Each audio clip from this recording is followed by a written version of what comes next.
ಸಾಂಸ್ಕೃತಿಕ ನಗರಿಯಲ್ಲಿ ಜೆಡಿಎಸ್ ಕಹಳೆ ಮೊಳಗಿಸೋದಕ್ಕೆ ಮುಂದಾಗಿದೆ. ಜನರೊಂದಿಗೆ ಜನತಾದಳದ ಮೂಲಕ ಪಕ್ಷ ಸಂಘಟನೆಗೆ ಮುಂದಾಗ್ತಿರುವುದು. ಸಾಂಸ್ಕೃತಿಕ ನಗರಿ ಮೈಸೂರಿನಲ್ಲಿ ಜೆಡಿಎಸ್ ಕಹಳೆ ಮೊಳಗಿಸುತ್ತಿದೆ.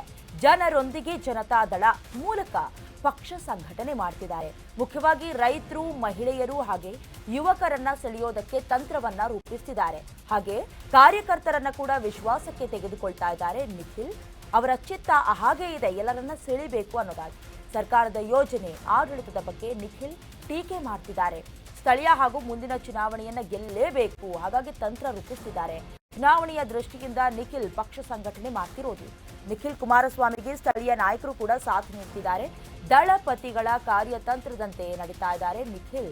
ಮೈಸೂರಿನಲ್ಲಿ ಮತ್ತಷ್ಟು ಪಕ್ಷ ಬಲವರ್ಧನೆಗೆ ನಿಖಿಲ್ ಯತ್ನಿಸುತ್ತಿದ್ದಾರೆ. ನಿಮಗೆ ಗೊತ್ತಿರೋ ಹಾಗೆ ಮೈಸೂರು, ಮಂಡ್ಯ, ಕನಕಪುರ, ರಾಮನಗರ ಹಾಗೆ ಕೋಲಾರ ಸೇರಿದಂತೆ ಕೆಲ ಭಾಗಗಳಲ್ಲಿ ಜೆಡಿಎಸ್ ಒಂದು ರೀತಿಯ ಭದ್ರಕೋಟೆಯನ್ನ ನಿರ್ಮಾಣ ಮಾಡಿಕೊಂಡಿದೆ. ಸಂಬಂಧಪಟ್ಟಂತೆ ಈಗಾಗಲೇ ಬಿಜೆಪಿ ಜೊತೆ ಸೇರ್ಕೊಂಡು ಮೈತ್ರಿ ಮಾಡಿಕೊಂಡಿದ್ರು ಕೂಡ ಹಳೆ ಮೈಸೂರು ಭಾಗದಲ್ಲೂ ಮಾತ್ರ ಆ ಪ್ರಾಬಲ್ಯವನ್ನ ಜೆಡಿಎಸ್ ಹೊಂದಿರೋದು ನಮ್ಮೆಲ್ಲರಿಗೂ ಗೊತ್ತಿದೆ. ಈ ಹಿಂದಿನಿಂದಲೂ ಕೂಡ ಪಕ್ಷ ಸಂಘಟನೆ ಮಾಡಬೇಕು ಅನ್ನುವಂಥ ಕಾರಣಕ್ಕೆ ಕೆಲವೊಂದಷ್ಟು ಅಭಿಯಾನವನ್ನ ಮಾಡ್ತಾ ಬರ್ತಿದ್ದಾರೆ. ಜೆಡಿಎಸ್ನ ಯುವ ಘಟಕದ ನಾಯಕ ಆಗಿರುವಂಥ ನಿಖಿಲ್ ಕುಮಾರಸ್ವಾಮಿ ಈ ಹಿಂದೆ ಕೂಡ ಮಿಸ್ಡ್ ಕಾಲ್ ಅಭಿಯಾನದ ಮೂಲಕ ಬೇರೆ ಬೇರೆ ಭಾಗಗಳಿಗೆ ಹೋಗಿ ಯುವಕರನ್ನ, ಮಹಿಳೆಯರನ್ನ, ರೈತರನ್ನ ಸೆಳೆಯುವಂತ ಪ್ರಯತ್ನವನ್ನ ಮಾಡ್ತಾ ಇದ್ರು. ಬಹಳ ಮುಖ್ಯವಾಗಿ ಅವರ ಪಕ್ಷದಲ್ಲಿನ ನಾಯಕರೇ ಒಂದಷ್ಟು ಇರಿಸು ಮುರಿಸು, ಬೇಸರ, ಅಸಮಾಧಾನ ಕುಮಾರಸ್ವಾಮಿ ಅವರು ಹೋದ್ರು ರಾಜ್ಯದಲ್ಲಿ ಎಲ್ಲೋ ಒಂದು ಕಡೆ ಕಳೆಗಟ್ಟುವಂತ ಪರಿಸ್ಥಿತಿಯಲ್ಲಿಲ್ಲ.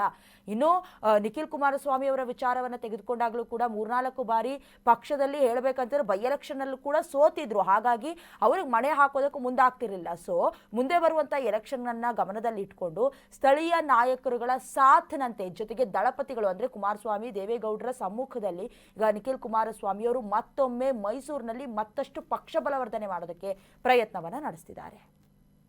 25 ವರ್ಷದ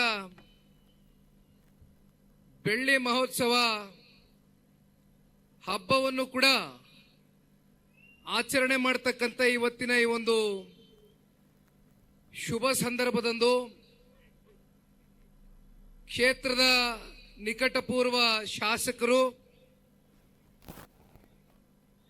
ಮಾಜಿ ಮಂತ್ರಿಗಳು, ಕ್ಷೇತ್ರದಲ್ಲಿ ಅತ್ಯಂತ ಜನಪ್ರಿಯತೆ ಜೊತೆಯಲ್ಲಿ ಜನಾನುರಾಗಿಗಳಾಗಿ ಕ್ಷೇತ್ರದ ಸರ್ವೋತ್ತಮುಖ ಅಭಿವೃದ್ಧಿಯ ಚಿಂತನೆಯೊಂದಿಗೆ ಅಧಿಕಾರ ಇರಲಿ ಇಲ್ಲದೆ ಹೋಗಲಿ ಸದಾಕಾಲ ಕ್ಷೇತ್ರದ ಕಷ್ಟ ಸುಖದಲ್ಲಿ ಸ್ಪಂದಿಸ್ತಕ್ಕಂಥ ತಾಯಿ ಹೃದಯವನ್ನು ಹೊಂದಿರತಕ್ಕಂಥ, ವಿಶೇಷವಾಗಿ ಪಕ್ಷದ ರಾಜ್ಯಾಧ್ಯಕ್ಷರು ನಿಮ್ಮೆಲ್ಲರ ಪ್ರೀತಿ ಹಾರೈಕೆಯಿಂದ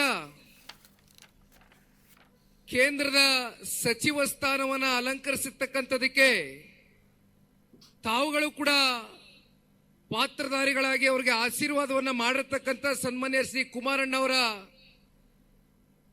ಕುಟುಂಬದ ಒಬ್ಬ ಸದಸ್ಯರು ಅಂತಕ್ಕಂಥದ್ದು ಹೇಳಿದ್ರೆ ಬಹುಶಃ ತಪ್ಪಾಗ್ಲಿಕ್ಕಿಲ್ವೇನೋ. ಅವರ ಒಂದು ಆತ್ಮೀಯತೆ ಮತ್ತೆ ಆ ಒಂದು ಬಾಂಧವ್ಯ ಮತ್ತೆ ಅವರಿಬ್ಬರ ಮಧ್ಯೆ ಇರತಕ್ಕಂತ ಒಂದು ಒಡನಾಟ ಬಹುಶಃ ನಿಖಿಲ್ ಕುಮಾರಸ್ವಾಮಿಗೆ ಅಷ್ಟೇ ಅಲ್ಲ, ಇಡೀ ರಾಜ್ಯದಲ್ಲಿ ಇರ್ತಕ್ಕಂಥ ಜನತಾದಳ ಪಕ್ಷದ ಕಾರ್ಯಕರ್ತರು, ಅಭಿಮಾನಿಗಳಿಗೆ ಸನ್ಮಾನ್ಯ ಕುಮಾರಣ್ಣವರು ಮತ್ತೆ ಸಾರಾ ಮಹೇಶ್ ಅಣ್ಣವರ ಆ ಸಂಬಂಧದ ಬಗ್ಗೆ ಎಲ್ಲರಿಗೂ ಕೂಡ ಬಹಳ ಚೆನ್ನಾಗಿ ಅರಿವಿದೆ ಅಂತಕ್ಕಂಥದ್ದನ್ನ ನಾನು ಭಾವಿಸಿದ್ದೇನೆ.